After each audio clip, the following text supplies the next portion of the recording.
Entonces, digamos, en esta tutoría, lo, una de las preguntas que me están haciendo es justo, ¿qué onda ya con esta expresión matemática?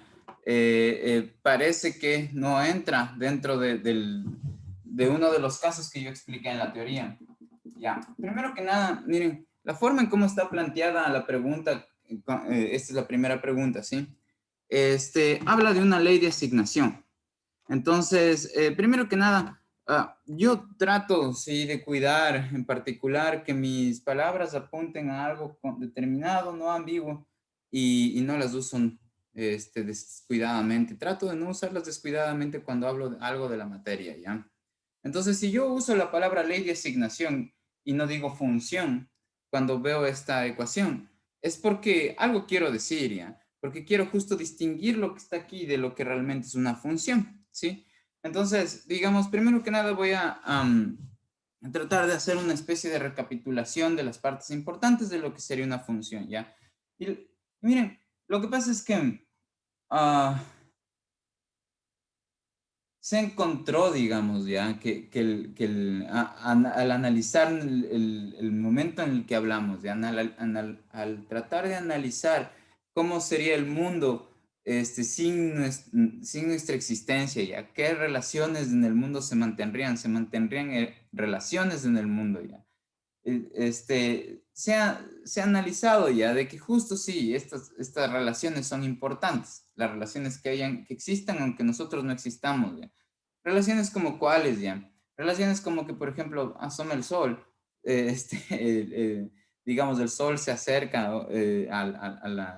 a la Tierra o la Tierra está cerca del sol, ya, digamos, en el movimiento. O, por ejemplo, mientras la Tierra orbita, ¿no? Y está por ahí la luna, ya habrán puntos en los que la luna está más cerca de la Tierra, están uno más cerca de otro a la distancia y otros donde la distancia es distinta y están más lejos, por ejemplo, ya. Entonces, digamos, cuando está más cerca, como me imagino saben ya, los objetos por tener masa simplemente, entonces, digamos, ya ejercen un jalón sobre otro objeto que tenga masa. Y ahí ya es, digamos, uno habla de las fuerzas de gravedad cuando, digamos, de ese jalón, justo una fuerza es un jalón o un empujón. Entonces uno le dice a esa la fuerza de gravedad, ¿no? Ya, que ejerce, digamos, el un objeto sobre el otro. Entonces, el hecho de que hayan olas en el mar y ahí no esté el mar así como que estático, corresponde justo a que, digamos, el planeta, algún objeto de masa grande, por ejemplo, como la luna, ¿sí? Está jalando esa agüita, ¿sí? Entonces, como que le levanta ya. Entonces, ahí vemos una relación, ¿no? Entre digamos, un objeto del universo y el agua en el mar, digamos. Por ejemplo, entre la luna y el agua del mar, aunque nosotros no existamos, ¿ya? Ahora, la cosa es que las relaciones no solo están ahí, sino que parece ser que en todo lo que tiene identidad, y cuando uno dice, ¿qué es esto? Y trata de describirlo, digamos, siempre estamos involucrados o dando por hecho de que hay relaciones. Relaciones entre, digamos, el objeto o la entidad o el individuo del que se predican o se hablan ciertas propiedades y esas propiedades. El individuo está relacionado con esas propiedades. De hecho, plantear que tienen esas propiedades es exponer una situación, es exponer una eh, eh, perdón un ratito. En el grupo de WhatsApp, ya mandé el enlace, perdón, no he mandado el enlace, ¿no es cierto? Solo te pregunto, Rachel, solo te mandé a ti el enlace, ¿sí, no? Sí, solamente creo. Ya, perdón, ya. Entonces, solo denme un segundo, porque, porque es como que les escribo al mail, les doy el enlace ahí. Y ahorita me escriben preguntando si es que tenemos o no la sesión de preguntas, ya. Entonces está como, ah, ¿por qué tienen tanta pereza por su propia cuenta hacer las cosas, ya? Entonces como que necesitan que todo les dé así ahí en la manito, ya. Pero bueno, ya, no me refiero a ustedes, sino al resto de estudiantes, ya. Entonces, ya les pasé el enlace a los otros estudiantes. Ahora, les estaba contando, ¿no? Entonces, digamos, cómo las relaciones son ineludibles ya, incluso para definir el ser de algo, sí, al parecer. Entonces, digamos, estas cuestiones son importantes, claro, para la ciencia ya, porque la ciencia de alguna manera es como que tiene esta idea de que está desvelando, ¿no? Como que, pucha, aquí está la realidad tapada ya con esta vaina, y como que la ciencia lo que hace es ir mostrando, quitando el velo de ignorancia que tenemos acerca de la realidad, ya. Entonces, si estamos desvelando algo que está ahí ha dado, por ejemplo, como el hecho de que los individuos para tener identidad, por ejemplo, para hablar algo de estos individuos, para decir qué es lo que son, necesitamos, están involucradas las relaciones. Entonces, las relaciones tienen una parte importantísima, digamos, en el lenguaje y ahí en la estructura del mundo, ¿no? Entonces, les gustaría la ciencia de ley fijarse en las relaciones. ¿Ya? Entonces, justo las funciones son un caso particular de las relaciones. Y la relación es, digamos, aquello que se mantiene en común cuando se comparan cuando se comparan pares. ¿Sí? Entonces, miren, el ejemplo que yo pongo en los videos cuando explico los conceptos de esto es que, digamos, yo pongo, por ejemplo, este par, ¿no es cierto? El par 2 4 y luego pongo, por ejemplo, el par 3 6, luego yo pongo el par 4 8. Miren, y al comparar estos pares entre sí, este, comparo qué hay en común entre este par cuando veo este par y cuando veo este par, ¿no? Entonces, lo que encuentro en común, sí, al comparar, digamos, estos pares, es que el pares de qué, individuos, en este caso esos individuos son números, ¿no? Entonces, lo que me doy cuenta es que el de la derecha es el doble del de la izquierda, ¿no? Aquí también tengo el de la derecha, el doble de la izquierda, y aquí también el de la derecha es el doble de la izquierda. Entonces, digamos, esto que encontramos en común al comparar de dos en dos las cosas, ¿no es cierto? Los individuos, entonces esto le llamamos relaciones, y esta es la relación del doble. Lo que aquí no está extraído lo que está en común, pero de alguna manera está metido lo que está en común en cada uno de estos, ¿no? Entonces lo que es común que es que el de la derecha es el doble de la izquierda, el de la derecha el doble de la izquierda, de la derecha el doble de la izquierda. ¿Ya? Entonces, esto de aquí, digamos, sería como que a lo que en realidad me estaría refiriendo, todo este conjunto, porque esto es un conjunto de pares ordenados cuando yo hablo de una relación, de la relación el doble en particular. Ahora, las funciones son relaciones, entonces algunas de las relaciones van a ser funciones. Esta en particular, la relación del doble sí, va a ser una función. Solo que una forma, digamos, de dirigirse y de hablar acerca de la relación también puede ser diciendo que digamos, va a haber un número que va a ser el que está ubicado a la derecha, al que yo no sé cuál va a ser en particular, puede ser este, puede ser este, puede ser este, a la derecha de qué, de la coma, cuando yo escribo estos pares ordenados, que yo lo puedo obtener si es que le duplico al número que está a la izquierda, donde el número que está a la izquierda de la coma le voy a llamar X. Y entonces en este par ordenado el número que está a la izquierda es este, en este par ordenado el número que está a la izquierda es este, y el número que está a la izquierda en este par ordenado de la coma, ¿no es cierto? Es el 4 en este caso. ¿Ya? Entonces, como yo no quiero referirme solo a este, perdón, a este 2 o a este 3 o a este 4, entonces uso la letra X para decir que pueden ir cualquier número que yo quiera, por ejemplo, dentro de un rango o dominio, ¿no es cierto?, de números, en estos pares ordenados pueden ir números o encontrar o podemos identificar números a la izquierda de la coma en estos pares ordenados, ¿sí? Ya, y todos los que encontremos a la izquierda de la coma, la categoría de estar a la izquierda de la coma, digamos, está esté representado con la letra X y digamos a los que están a la derecha de la coma, ya sea que sea el 4, el 6 o el 8, están representados con la Y, ¿no es cierto? Ya, entonces, ahora la cosa es que esto de aquí es una forma de representar, digamos, la función, ¿sí?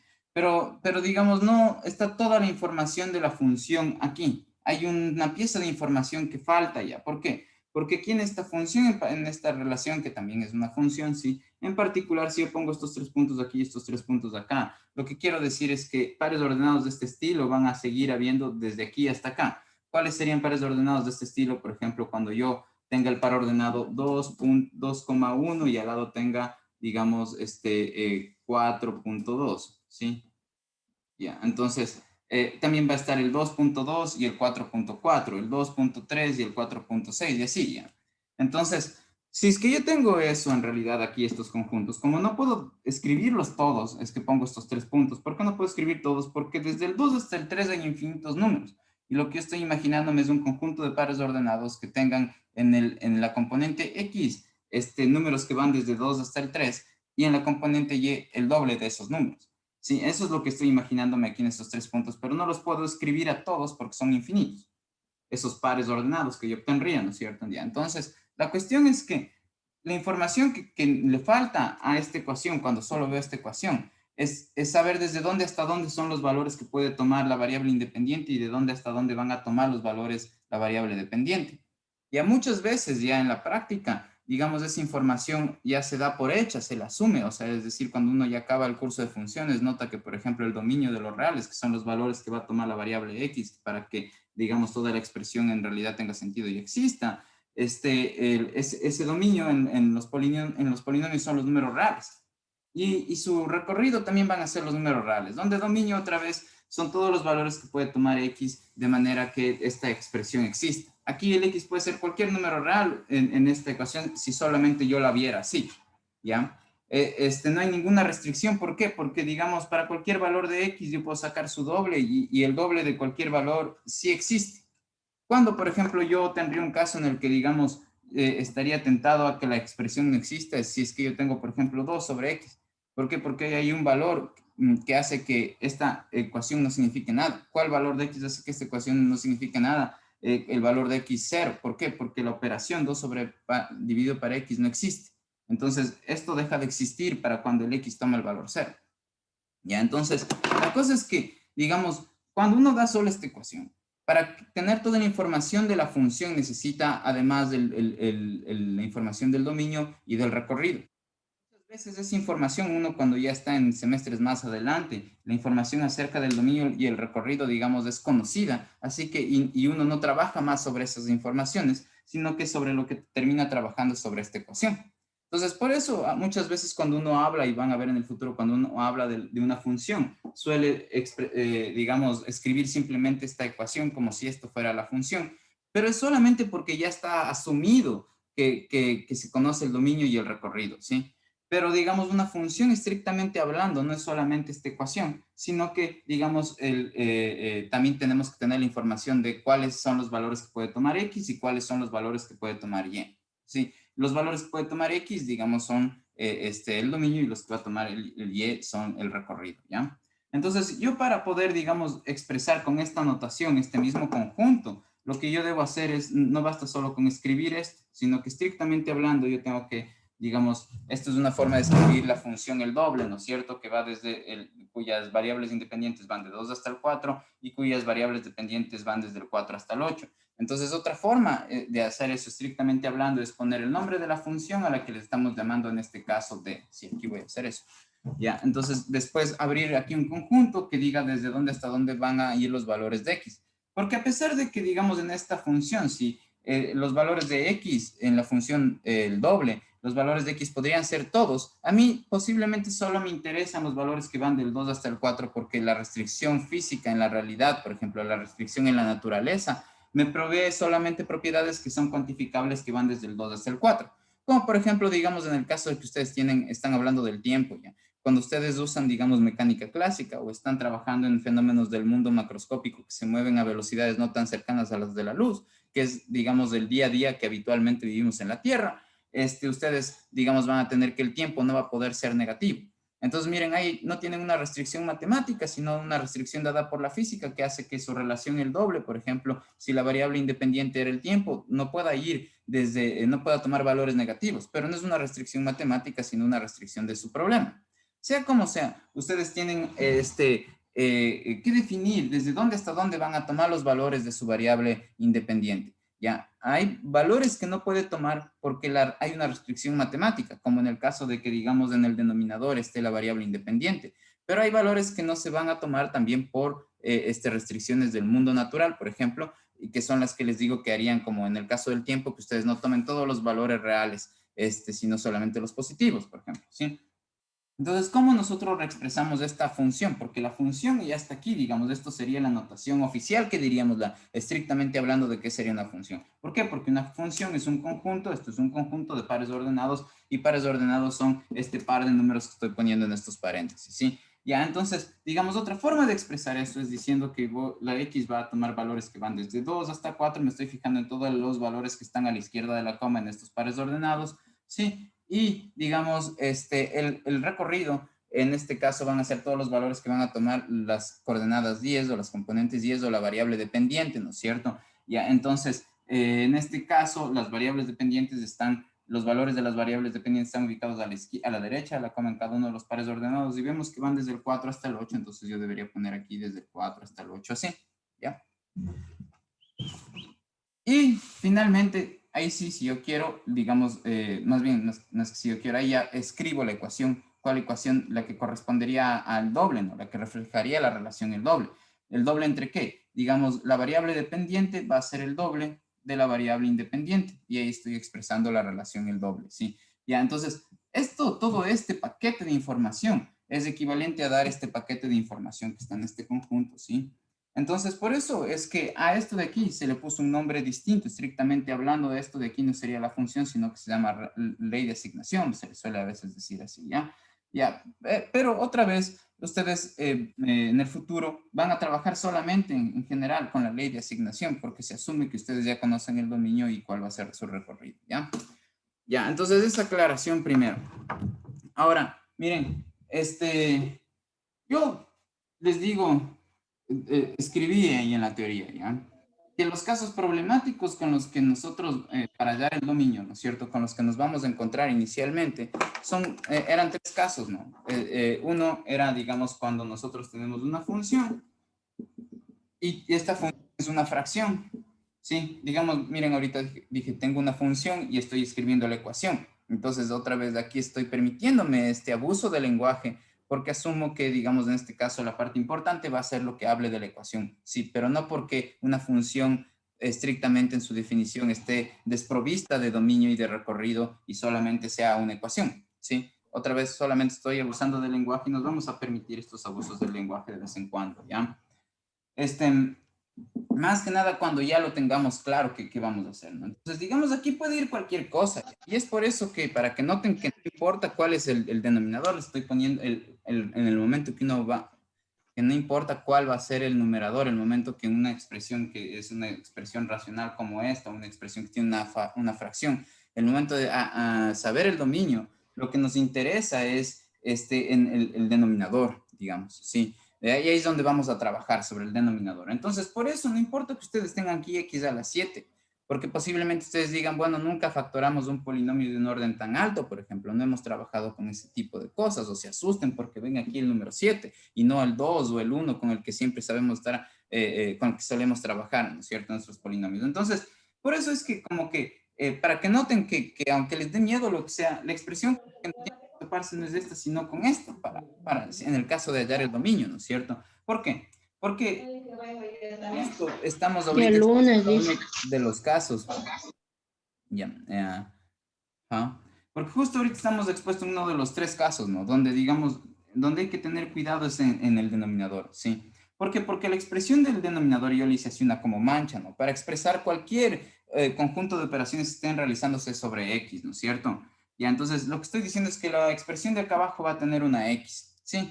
Ya, entonces el un caso es este, ¿no es cierto? Cuando tengamos una fracción de este estilo, ¿sí? Si es que lo que está abajo tiene una X, entonces ahí lo que tenemos que hacer para hallar el dominio es exigir que lo del denominador sea distinto de cero. Entonces lo que vamos a hacer es que este denominador sea distinto de cero, ¿sí?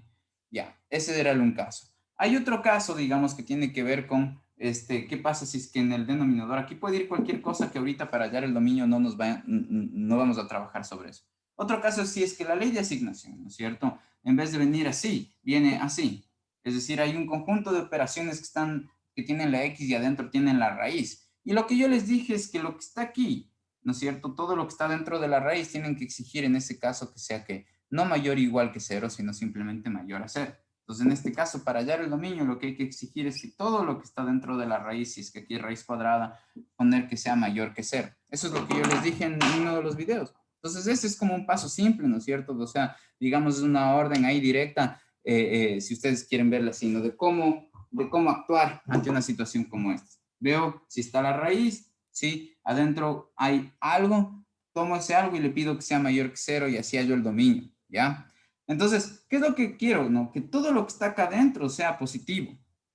Eso es lo que yo quiero. Ya, ahora, ya voy a atacar ese tema en un ratito porque tiene que ver justo con nuestro problema, pero digamos, solamente no quiero atacar este problema antes de, sin examinar el otro caso, ¿no? El otro caso es, yo les decía, donde hay que tener cuidado al inicio, ¿no es cierto? De cómo buscar el dominio es cuando nosotros tenemos una raíz, digamos, aquí cuadrada o un número par, al menos aquí, y si nosotros tenemos aquí una expresión. ¿Por qué? Porque esta expresión tiene el riesgo de no existir dentro de los números reales si es que lo que está acá dentro es negativo, ¿sí? Entonces lo que tenemos que exigir en este caso es que esto de aquí, para hallar el dominio de una función que tenga esta ley de asignación, lo que hay que hacer es exigir que esto que está aquí, si es que tiene la x o la variable independiente que esté acá, ¿no es cierto? Exigir que esto de aquí sea mayor o igual a cero, ¿sí? En este caso, miren, en este en particular, lo que hay que exigir es que sea mayor o igual a cero. Porque no hay problema si es que todo lo que está debajo de la raíz de cero puede ser cero. ¿Por qué no hay problema? ¿Cuándo habría un problema? Cuando esta expresión deje de existir dentro de los números reales. Si es que yo tengo que todo esto de aquí se hace cero, la raíz de cero es cero, entonces sí existe el g de x, sí existe la variable independiente, la variable dependiente a la que le estoy llamando g de x para cuando todo lo que esté dentro de la raíz de cero y aquí yo le tenga que sacar la raíz. ¿Por qué? Porque el número que adquiere esa variable dependiente es justo el valor cero. Entonces, por eso aquí yo me permito poner que sea igual a cero, ¿sí? Pero tengo que exigir que todo lo de aquí termine siendo, todo lo de aquí termine siendo, digamos, positivo.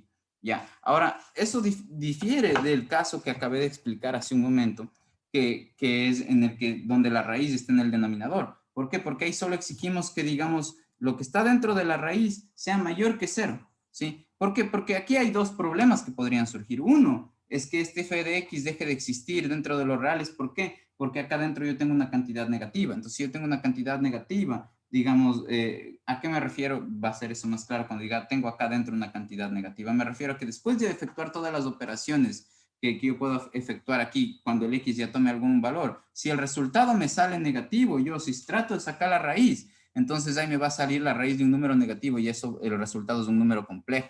Entonces esto deja de existir dentro de los números reales y tiene otro tipo de existencia, digamos, ya existen en los números complejos. Pero lo que nosotros necesitamos es que exista dentro de los números reales. Entonces por eso exigimos que sea mayor que cero, pero no podemos pedir, al igual que en el caso de acá, donde la raíz está en el numerador, digamos, donde la raíz, donde no hay denominador en este caso, ¿sí?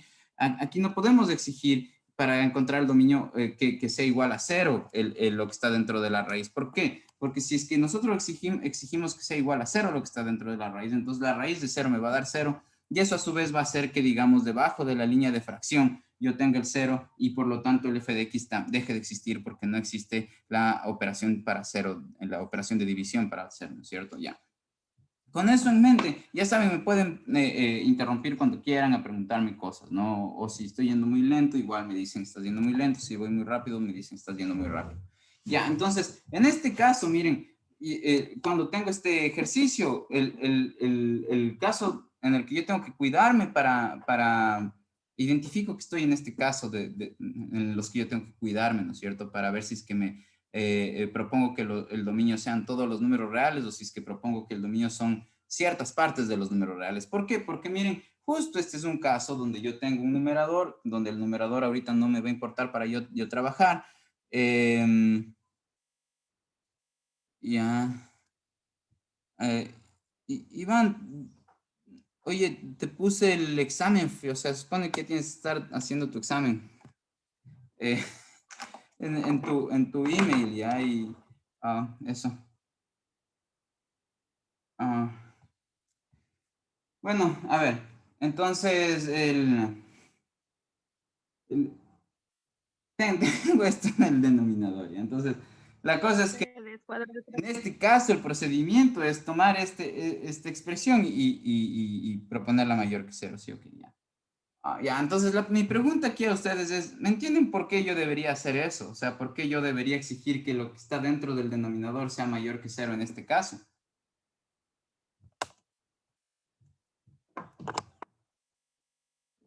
O sea, una respuesta sí o no bastaría ya.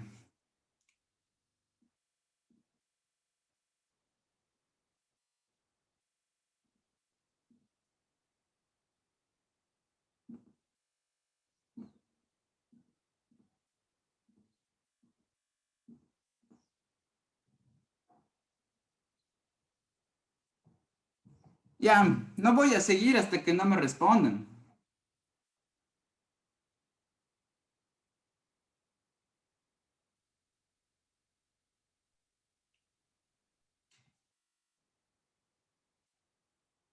Iván, tienes que hacer el examen, ¿no? O sea, eso. A ver, verán, tienen 2 minutos para decirme si están entendiendo o no por qué. yo tengo que exigir que lo que está dentro de la raíz tiene que ser mayor que cero. Solo necesito que me digan si entienden o no. Ya, si no me dicen nada, entonces termina la sesión No, ahí. profe. Lo que yo entendí fue porque si es que es menor que cero, no, o sea, no hay raíz, no hay raíz de los números reales, como se estaba diciendo. Eso lo entendí. Gracias, Ricky. Ya, me ayuda un montón que saber qué es lo que no saben. Sí. O sea, yo sé que tal vez en el fondo están diciendo, ya, haz el ejercicio para saber cómo es y sacar buena nota. No, pero eso no es aprender y mi deber es enseñarles. Y si es que, digamos, mi deber fuera hacerles que, digamos, aprendan mecánicamente, que pasen esto, no les daría clases nomás. O sea, no fueras profesor nomás. Iván, tienes que hacer tu examen, ¿ya? Entonces, no entiendo cuál es el énfasis que quieres darle en hacerme notar que estás, digamos, participando en la clase esta, porque eso más bien me hace pensar que no le estás poniendo suficiente atención a tu examen. Ya. Y eso no es una buena impresión, digamos, si lo que quieres es causarme una buena impresión. Ya, ahora miren, bacán. Lo que me estaban diciendo antes son buenas intuiciones, ¿ya? Les voy a poner con números para que sea claro, ¿ya? Miren, ¿será que yo puedo sacar la raíz de 4? Simón, ¿no es cierto? No es 2. ¿Será que puedo sacar la raíz de 2? Sí, es justo un número irracional. Es decir, que digamos el resultado va a ser, digamos, 1.14, bla, bla, bla, un montón de decimales, ¿ya? Lo que le hace ser un número irracional es que, digamos, yo no puedo expresar todos estos decimales como la división de dos números enteros, ¿sí? Sino que, digamos, además que miren, estos decimales están aquí, no los puedo expresar de forma periódica, digamos, van a ser infinitos, pero yo no voy a encontrar ahí un patrón como qué, por ejemplo, que 14 se repita otra vez, 14, 14, 14, 14, 14, si es en infinito, yo no voy a poder encontrar algo así. Ya, o que haya uno o tres o varios o n números que aparecen primero y de ahí se vuelven a repetir o se vuelven a repetir, yo no voy a encontrar eso. Todos los números que vienen de aquí para allá no tienen ningún patrón y son infinitos, ya, entonces, digamos, sí podemos sacar raíces de este tipo de cuestiones, ya, pero, digamos, habrá la operación raíz de menos uno, ya, o sea, digamos, sí hay, pero no dentro del campo de estudio en el que ustedes están estudiando. Entonces, la cosa es que debe existir la respuesta en los números reales para que ustedes puedan trabajar sobre los números reales, ¿ya? La respuesta de esto es un número imaginario, ¿ya? Al que le llaman el número imaginario I. Pero I en realidad no es un número como los que ustedes están trabajando normalmente cuando suman el 2 más el 3, sino que I es más bien, son dos números, de hecho es este conjunto de dos números, ¿sí? Son estos dos. Entonces, digamos, si ustedes están trabajando en un mundo donde solamente toman números reales y no vectores, como en este caso, esto se le llama vector, cuando se les toma en cuenta en conjunto a un par, un 3, 4, 5, n números, ¿no es cierto? Ya, entonces, eso, en pocas, el resultado de algo, de un valor, de un número real que sea ya negativo, eso, digamos, corresponde a una categoría distinta de los números reales. La respuesta da en otro campo que se le llaman los números complejos, ¿sí? Ya, entonces, digamos, yo no puedo sacar raíces de esto, ¿ya? Y tampoco está definido. ¿Qué me refiero con que está definido? Digamos, yo puedo, mm, llamarle, ponerle el nombre, aplauso cada vez que alguien diga la palabra y entonces digamos que alguien está así como conversándome cosas y de repente dice, y ahí cuando dice eso yo le digo ya, yo definí que ahí esta persona está haciendo un aplauso, ¿ya? Entonces, digamos ahí, cuando uno define, digamos, lo que está haciendo es como que ponerle nombres a cierto conjunto, ¿no es cierto?, de cosas que distingue, de operaciones, ¿no es cierto?, de situaciones, ¿ya? Entonces, la operación división, ¿sí? Sea cual sea la operación división, esa no es algo que se pueda hacer para el número cero.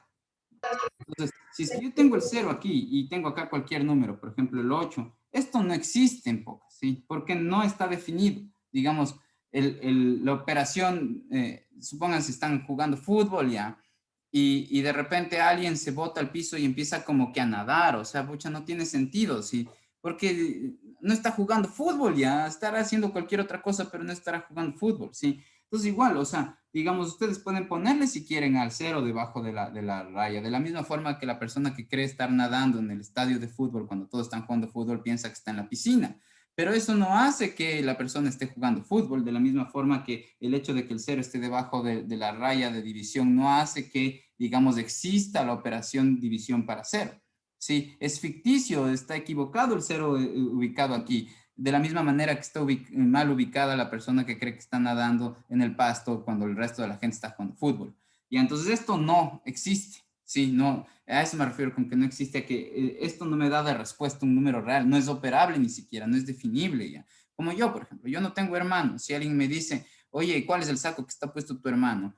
La operación, digamos, la respuesta a eso es que no tiene sentido lo que me está diciendo porque sus palabras no están apuntando a nada que exista, ¿ya? Entonces, estos símbolos no están apuntando a nada que existe, ¿ya? Entonces, ahora vamos en el caso concreto de acá. Miren, si es que esto de aquí, como ustedes ven, son operaciones, ¿no es cierto? Pero las operaciones, cuando ya se las realiza, algún momento me van a dar un número real. ¿Qué tal si es que el número real después de hacer estas operaciones que me da es el 0? Es decir, ¿qué tal si le damos un valor a X, ¿no es cierto? Ya, ese valor que le demos a X, le pongo aquí el valor de X, ¿no es cierto? O sea, digamos que ese valor que le damos es 1, ya, intentemos. Entonces digo, ya, a ver, ¿qué tal? Miren, ya mismo se acaba este enlace y ya les mando otro, ¿no? Entonces digo, ¿qué tal si es que el X, por ejemplo, es 1, ya? Entonces, ya, mejor 0, ya. ¿Qué tal si X es 0? Entonces, miren lo que pasa. Pongo aquí y pongo menos 0 al cuadrado, me va a dar 0 más, aquí voy a tener 3 por x, pero si x es 0, entonces voy a tener 3 por 0, ¿no es cierto? Entonces yo voy a tener 0 más 0 menos 2. Entonces, como ven, si el x es 0, menos x al cuadrado más 3x menos 2 me va a dar 0, ¿sí? ¿Por qué? Porque si el x es 0, este se convierte en 0, este de aquí se convierte en 0, ¿no es cierto? Entonces el resultado me va a dar 0. Entonces hay un problema con que el x sea 0. ¿Por qué? Porque toda la expresión de aquí se convierte en el número 0. Y ahí yo tendría que sacar la raíz de 0. Y la raíz de 0 sí existe, es el valor 0. Pero eso haría que yo tenga en el denominador un 0. Y les digo que eso es algo que no existe. Entonces por eso es un problema. Entonces lo que deberíamos evitar es que, digamos, el x deje de tomar el valor 0 para que toda esta expresión de aquí deje